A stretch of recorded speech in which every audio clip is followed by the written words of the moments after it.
Bismillahirrahmanirrahim. Assalamualaikum warahmatullahi wabarakatuh. Ketemu lagi di channel YouTube Akbar Zainuddin, inspirasi, motivasi, dan pengembangan diri. Ini unik sekali. Saya lagi di Bandung dan lagi di jangan keras-keras Saritem.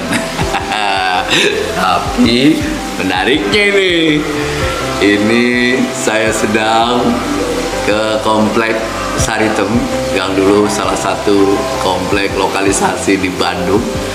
Nah, kita akan bersilaturahim ke pesantren Darut Taubah. Uniknya pesantren ini ada di tengah-tengah lokalisasi Saritem. Dulu ya, sekarang sudah dibubarkan ya. Kita akan ngobrol dengan pimpinan Pondok Modern Darut Taubah, Kiai Al-Hajj Ubaidillah Hidayat, alumni Gontor tahun 1997 yang berani-beraninya mendirikan pesantren di tengah komplek Saritem.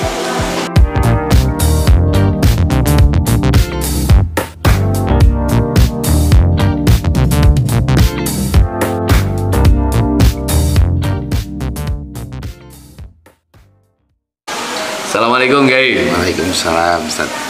Kayak hal? Alhamdulillah khair Ustaz. Antum asli mana Ustaz? Saya asli Subang. Kalau di Gontor itu konsulat Karesidenan Jakarta. Karesidenan Jakarta. Ya, Kares Jakarta. Kares Jakarta ya. Subang. Iya, Subang. Dari Subang kok bisa ke Saritem itu, dulu ngapain kesini? Ya itu Ustaz, nggak tahu lah kayaknya. Dulu saya karena di pondoknya kalau mungkin jadi akhirnya ditempatkan di tempat seperti itu. Kasyaf kan? Iya. Oh, pantesan. Kalau nggak bindep nggak bisa di sini itu. Sudah saya tebak. Orang-orang kasyaf itu memang cocok gitu ya. Di jalur-jalur yang unik, jalur-jalur yang butuh kreativitas ya. Oh, 97 selesai terus kemana? Ngabdi di Gontor 2. Ngabdi di Gontor 2. Oke. Tahun kemudian saya melanjutkan di Pondok Pesantren Lirboyo Kediri. Pondok Pesantren Lirboyo Kediri. Sampai 2001 2002 lah, 2000 awal saya baru ke Bandung, ke sini ke Darut Taubah. Gitu.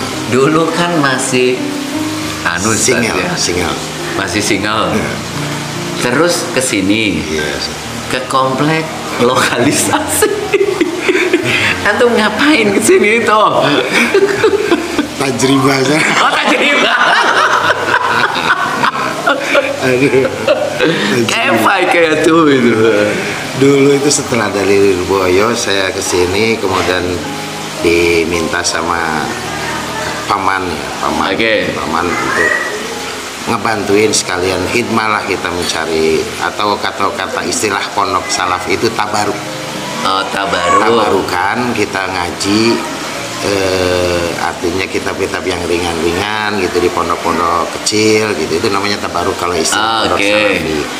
Kemudian sebelum saya landing di Subang, rencana itu saya pengen tabaruk dulu di Sunda biar bisa mengerti gitu, karena selama ini kan kita di Jawa ya, saya di Cirebon dari 86 sampai 92, dari 92 sampai 97 di Gontor, dari 97 98 kemudian ke Lirboyo.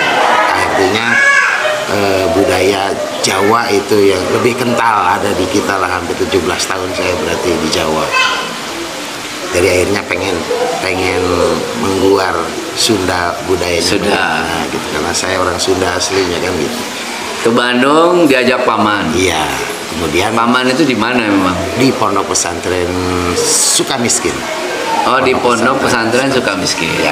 Oke. Pondok Sukamiskin itu pondok tertua di Bandung atau mungkin di Jawa Barat lah. Jawa Barat lah ya. Berdiri sekitar 1860 sudah ada. 1860 ya. Oh, oke. Di sana ada. Terus antum ke sana? Ya, ke sini langsung. Ke sana sowan. Ke sana Karena sowan. beliau pimpinan atau pengasuh di sana. Pengasuh di Sukamiskin, Pesantren Sukamiskin. Saya ini ke sini. Di sini ngapain? Tujuannya pokoknya tabarukan. Saya lihat pondok, wah, ini ketika di tempat seperti ini dakwah kayaknya 10 kali lipat ini tantangannya ya. Semakin tertantang. Iya, karena kalau di istilah di pondok itu, kalau di masyarakatnya, ketika mau buat pondok itu katanya harus tempatnya yang bagus, tanahnya yang wangi, ditirakati dan lain sebagainya. Tapi di sini itu jelas-jelas di sini kan apa kalau kata orang Sunda meletak, letak itu endut itu apa ya? Ke tanah lumpur di sawahnya. Jadi dari harus ada pondasi yang kuat di sini. Kalau tidak ada pondasi kuat, kita goyah. Karena di sini tanahnya ya itu tadi lumpur hitam lagi. Makanya saya tertantang di sini. Ya disinilah mungkin. Akhirnya saya masuk ke sini tahun 2002 awal itu sudah. 2002 awal masuk sini. 2002 awal. Lagi rame. Rame-ramenya. Jadi datang masuk itu, pajangan kanan kiri. Saya tahu aja saya. Ya seperti itu lah. Oh gitu. Rame. Orang tuh rombongan masuk. 7, 5. Paling masuk 2-3 orang. Ini komplek itu dulu itu. Jadi setiap rumah itu begitu. Tidak semua rumah. Oh tidak semua rumah ada seperti itunya. Ada rumah biasa juga di situ punya keluarga. Penduduk biasa ada. Ada. Oh, tapi ada bercampur gitu. Baur. Tapi dalam satu komplek ini. Dalam satu RW. Satu RW. 2 RW. Oh 2 RW. RW 7 sama RW 9. Oh itu dalam 2 RW itu ada rumah penduduk biasa. Iya. Ada rumah yang luar biasa. Yang luar biasa itu ya. Kita kesini ya tujuannya berdakwah. Cuman dakwah kita bilhal. Artinya kita waktu itu kita ngobrol dengan semuanya. Ya sudah kita di sini dakwah, kita nggak mungkin langsung terjun langsung ke sana. Akhirnya kita putuskan satu tujuan bahwasanya kita memutus mata rantai. Memutus mata rantai generasi lama dengan generasi barunya. Oh yang lama-lama ya udahlah itu udah nggak bisa diubah gitu ya. Yang penting generasi. Yang penting yang barunya ya. Iya gitu. Makanya kita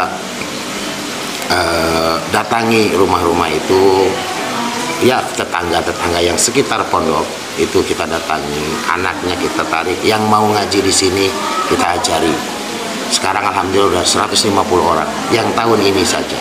150 orang itu apa? Itu dari wilayah sekitar. Oh di sekitar sini ya? Kalau santri jumlahnya sudah hampir 200. Santri 200? Putra terus putri. Yang sini 150 itu? Yang 100 yang orang sini itu sebutnya santri kalong kan? Santri kalong ya? Santri kalong itu sekitar 150. Pulang balik mereka emang? Pulang pergi. Mereka masuk jam 4 sore, pulang jam 8 malam. Oh hanya ngaji aja? Ngaji kalong. Apa santri kalong kalau kata orang sini.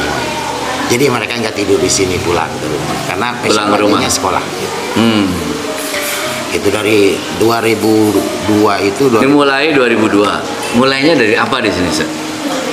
Kan pesantren gitu ya. Itu mulainya dari apa? Kita rumah ini rumah aktif dulu. Berarti rumah mulainya. Rumah biasa ya? Rumah biasa dan ini aktif dipakai untuk seperti transaksi. Rumah ini dibeli kita. Oh terus dibeli? Kemudian kita bangun bertahap. Bangun ulang. Dibangun ulang kemudian. Berapa luasnya? Ini sekitar 600 meter persegi. 600 meter persegi. Dari dulu ini belum kebeli, kita beli yang sebelah sana di santai laki-laki dulu, kita bangun 3 lantai gitu. Dulu banyak anak mami dong di sini. Ini yang paling ramai, Sir. Ini tuh rumah yang paling ramai. Kata orang. Berapa orang di sini? Seberapa? 30-an. 30. Dulunya. Dulu kalah ya. Sebelum sekarang tutup ya. Rumah aktif untuk transaksi. Terus dibeli. Dibangun. Kita minta waktu itu bantuan ke gubernur sama wali kota, akhirnya dibantu secara untuk fisik ya, pembangunan fisik ya itu karena mereka mendukung program kita tadi dan ada program dari pemerintah waktu itu penataan kawasan Saritel. Ya gitu. Jadi dibangun sini. Dibangun kamar-kamar gitu. Dibangun masjid asrama gitu. Pertama kali iya kamar santri. Salah diterjemahkan kamar soalnya. Oh, ya. Dibangun masjid. Iya. Terus asrama. Oh ya. Kita ngomong, saya salah ngomong. Bukan kamar, asrama ya, asrama santri. Iya. Oke. Terus dapat berapa asrama waktu itu? Pada waktu itu 6. Oh, mulai 6 lokal ya? 6 lokal. 6 lokal sama ada masjidnya. Ada masjid, lantai 2 masjid, lantai 3 asrama santri. Oh, lantai 2 masjid, lantai 3 asrama santri. Mulai pertama kali berapa orang? Santri pas awal di sini 13, alhamdulillah sampai 90 pada waktu itu tahun 2004-2005. Sebelum kita ngebangun lagi untuk santri putri asrama putra. Jadi pertama putra dulu. Putra dulu. Sampai santri sampai 100-an lah. 100-an ya. Setelah itu 2005 baru ini berdiri. Kita 2004 beli rumah satunya. Kemudian kita bangun juga ini yang kita tempati. Kemudian 2005 diresmikan sama gubernur waktu itu Pak. Oh, gubernur yang sini juga gubernur, yang sebelah sana juga. Itu zamannya Pak Nuriana, kalau ini zamannya Pak Dani Setiawan. Oh. Jadi ada ya pemerintah mendukung lah, pemerintah mendukung karena ada program tadi penataan kawasan Sarita. Ya. Terus pertama kali programnya apa saat pesantrennya itu? Kalau untuk di pesantren kita takhusus diniyah ya. Takhusus diniyah namanya. Ya, kita jadi belajar kitab. Istilah kita itu yang salafi lah. Salafi ya. Untuk santri itu untuk santri. Nah, untuk program-program santri Kalong kita kasih beda lagi program. Mereka mengenal Al-Quran, surat-surat pendek, juz amma gitu yang kita wajib yang hafal, kemudian tauhidnya dan lain sebagainya. Fikih khususnya, fikih muamalahnya. Jadi mereka dari kecil dari kenalin bagaimana berwudu, sholat dan lain sebagainya, jamaah. Jadi ketika pulang ke rumah, bahkan ada anak-anak beliau itu yang mengajarkan orang tuanya baca Fatihah, baca Qur'an gitu. Mohon maaf, yang pertama-tama berarti dulu anak-anak mereka juga ya? Iya. Oh iya? Iya kan kita targetannya itu. Oh jadi mereka yang ada di sekitar sini, iya, anak-anaknya nyantri di sini? Nyantri di sini. Setiap akhir tahun kita tampilkan mereka. Ada acaranya haflah imtihan. Jadi perayaan setelah ujian biasa gitulah. Kalau di pondok salaf itu ada. Biasanya sebelum Ramadan. Kita tampilkan mereka latihan pidatonya, hafalannya, nadoman apa. Dan beliau hadir. Kita undang orang tuanya. Iya, orang tuanya. Mereka alhamdulillah udah nggak apa-apa. Saya juga tidak mau gitu kalau keturunannya seperti mereka itulah kesannya. Mereka juga nggak mau. Sebenarnya dalam hati kecil mereka itu pengen gitu ya. Iya, pengen, mereka juga banyak lah. Artinya mereka juga pengen keturunannya ya baik-baik semuanya. Ada kesadaran sebenarnya. Iya. Sebenarnya semuanya juga. Beliau ngerti, semuanya ngerti tentang ajaran. Oh, ngerti ya? Paham ya. Kebanyakan dari mereka ya alasan ekonomi dan lain sebagainya itu. Karena di sini juga kompleks ya. Ada yang dagang, ada pedagang, semuanya ada yang mencari hidup dari lingkungan ini. Ketika ininya berhenti dulu tahun 2007 ditutup, yang mencari penghidupan di sini berarti mati ekonominya. Tahun 2007 Saritem ditutup tuh. Berarti secara resmi udah nggak boleh lagi. Iya gitu. Oh. Berarti pada bubar semua dong? Iya, bubar. Pada bubar semua ya? Cuman nggak tahu bubarnya kemana, saya juga nggak pernah nelusuri. Jelas kita bubar. Nggak ada database-nya. Oh, 2007 bubar. Nah, secara resmi pemerintah. Secara resmi ya, pemerintah 2007 bubar. Kan pertama kali itu kan masih belum bubar ini kan? Iya, Set. Itu di sini sholawatan, di sana dangdutan gitu? Dulu gitu awal-awal. Oh gitu?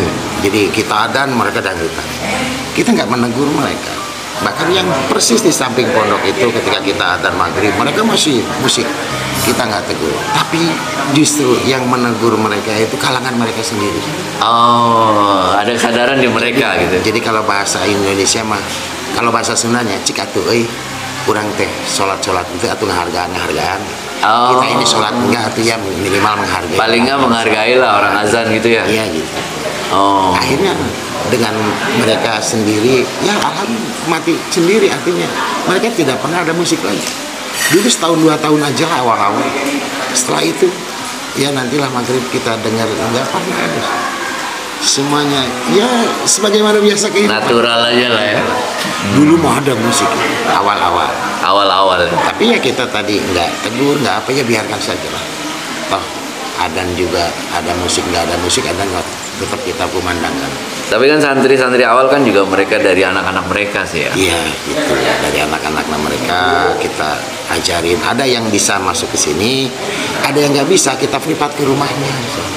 Oh, diajarin ke rumah? Iya, kita datangin rumahnya. Dulu awal-awal sama saya langsung.